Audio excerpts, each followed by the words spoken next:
do you live your life knowing the end is just around the corner? Do you live freely, take risks, do your best to enjoy the time you have? Or do you huddle somewhere, prepare for the worst, not even question the actions that can be taken to prevent it from happening? You may think I'm just being dramatic. Maybe I am. But the truth is, no one really knows the extent to which things will occur after we have passed the point of no return. The spectrum of preparation stretches from those who will deny human action is the cause of environmental changes to those who will stuff these bunkers filled with canned goods and wait for the end of the world as we know it. What happens as the ice caps melt, the ocean levels rise, and they are sweeping away coastal cities? Recently, Venice voted on legislation aiming to allocate resources to fight climate change, and it was denied. Then their offices flooded. This karma shows how people are living in denial while these natural disasters are literally invading their homes. And these oceans, by the way, are filled with plastic and oil, and all marine life is feeling the effects of this. What do you do when all the food you eat is dying of habitat loss, of overhunting? What do you do when there is no clean water left to drink? Bee populations are in dramatic decline worldwide due to herbicide and insecticide use and global warming. The extinction of bees would be catastrophic. It would cause the loss of hundreds of other species that rely on pollination, such as bee orchids, which are exclusively pollinated by bees. Once the plants are feeling the effects of this, so will the animals that eat them, and humans rely on both plants and animals for fuel.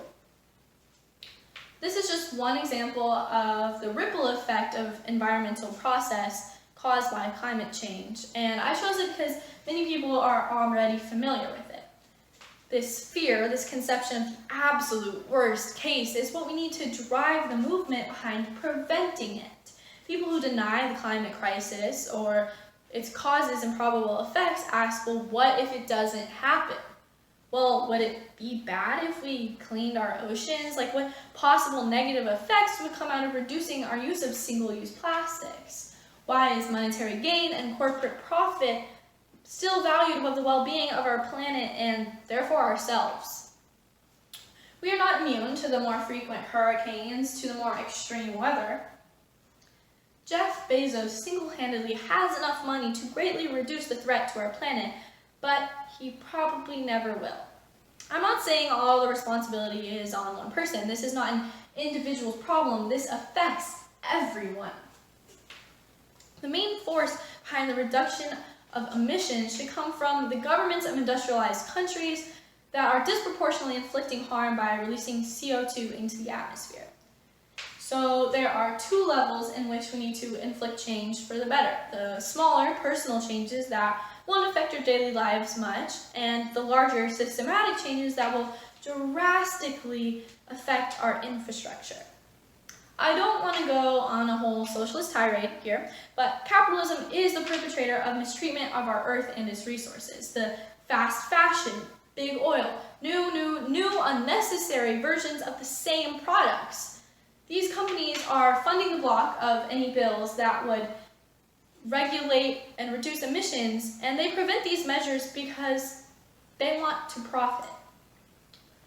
I think the most frustrating thing about this impending cloud of doom is that it's not like we don't know how to solve it. There are solutions, there have been solutions. People have come up with alternative ways to power our cities, switching out coal for solar and wind power to reduce the greenhouse gases.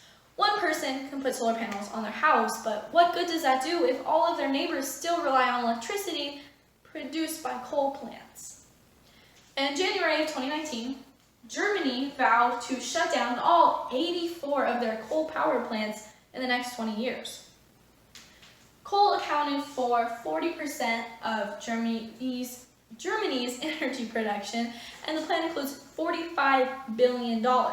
It is expensive, but it is necessary. They realize that life comes before profit.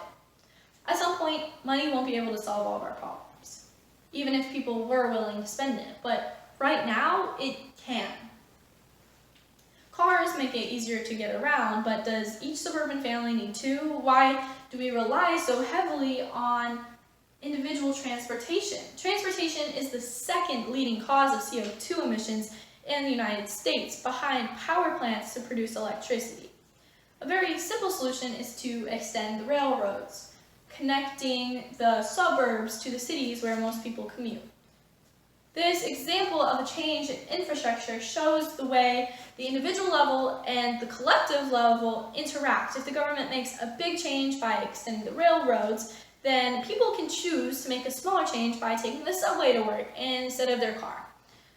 This would dramatically reduce CO2 emissions, since 1 gallon of gasoline leads to the release of 20 pounds of carbon dioxide into the air. We all watched in horror this year as the Amazon forest burned down. It shocked all of us, but we haven't reacted this way to the more gradual reduction of the world's forests for industrial use and the extension of farmlands. We live in the age of the internet. We could easily reduce the use of paper in the workplace and schools. Big change: restrict logging and deforestation. The corresponding small change: turn in essays online instead of printing them out.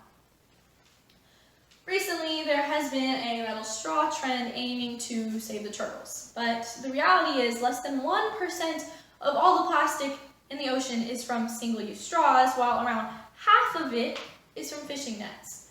Most of these environmental campaigns point to individuals as the source of the problem, but the truth is they are distracting from the fact that giant corporations with unethical methods are causing this destruction. The global climate crisis cannot be stopped until corporations are regulated. The global climate crisis is caused by corporations. And I'm not saying the small choices we can all choose to make won't matter. They don't matter. I'm just saying I want to emphasize the way that large companies are at fault. You can choose to stop eating fish, but that doesn't mean that all of the plastic fishing nets will be dragged from the ocean floor. Have you all heard of the Great Pacific Garbage Patch? It's 3 times the size of Spain. It is a giant, swirling accumulation of trash pushed there by currents, covering an area of more than 600,000 square miles. This is one of the 5 main gyres of plastic throughout our oceans. Luckily, there are efforts being made by nonprofit companies to collect the plastic and bring it back to land where it can be recycled. There are 2 main factors in reducing the size of the garbage patch. The first one is stopping more plastic from entering the ocean via rivers, and second, collecting the plastic that is already accumulated. Luckily, most of the debris is concentrated at the surface of the turbulent waters and therefore easier to collect with large floating nets. But microplastics are the greater threat. Microplastics are small fragments of larger items, and unfortunately they are being eaten by marine life. They cannot be digested, so they just take up space in the stomach of whatever unfortunate creature ate them. This also is worrisome to humans who consume seafood. A large percent of fish prepared for human consumption contains microplastics. So we get all the ocean cleaned up, all the plastic's gone, but now what? Not all of it can be recycled. It ends up in landfills. The only way to truly stop this cycle of destruction is to stop relying on single-use plastics. Plastic water bottles are the 3rd leading cause of plastic product in ocean pollution, and they are almost completely unnecessary for most first world people. Karen, you have filtered water coming out of your tap, and you spent $35 on a designer water bottle. Why does little Kyle need 8 different plastic water bottles for his soccer game?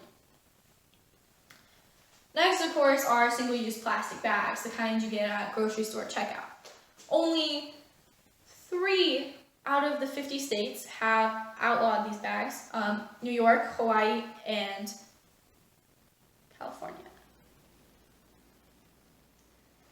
Yeah. 32 countries have passed laws banning these plastic bags, notably China and India. If you were really worried about the turtles, you would stop using these plastic bags because they resemble jellyfish, and so they are commonly eaten by the turtles. These are changes that can be made by individuals, but they would be more effective if implemented on a governmental scale, a national scale. Banning these single-use plastic bags would force consumers to use large cloth bags, and if you think about it, that's not much of a personal inconvenience. I guess the point of everything I'm trying to say is that you should be scared of inaction. The problem we face is grave, but there are solutions. I am not asking you to change your lives drastically. Just take a moment to reflect on the deeper impact of your actions. I'm not asking you to become vegan or take a bike all the way to work. I am just asking you to consider carpooling and filling up your metal water bottle. In truth, the only way we can ensure the decline of CO2 emissions is to pass legislation restricting it. Take steps to nationally change our dependence on coal to a dependence on renewable resources. So, in short, I'm guessing I'm asking you to vote. Vote for candidates that care about environmental protection and know you are doing your individual part to contribute to a systematic level of change that we all need. I think this issue is one most embraced by the younger generations, and I believe that is because we are actually scared for our futures. I get asked a lot, what do you want to be when you grow up?